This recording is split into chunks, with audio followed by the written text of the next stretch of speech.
Lampu yang jenis rechargeable. Lampu ni korang boleh guna untuk macam-macam.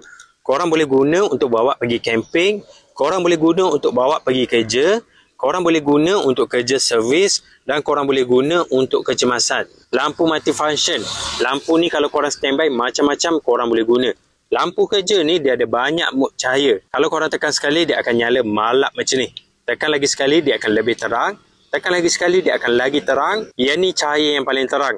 Guna untuk kerja, sangat-sangat function. Lampu ni korang boleh adjust dia punya temperature warna. Dia boleh jadi warna kuning, boleh jadi warna oren, boleh jadi warna putih. Dia ada 4 jenis temperature warna. Siap ada indikator dekat bahagian sini. Kalau korang tekan dekat sini, boleh adjust dia punya temperature warna. Jadi kalau korang nak cari lampu portable yang jenis rechargeable, yang jenis banyak tempat gantung, banyak adjust mood cahaya, korang boleh cek lampu yang ni. Standby 1, korang boleh guna untuk macam-macam. Korang boleh cek lampu ni dekat link video.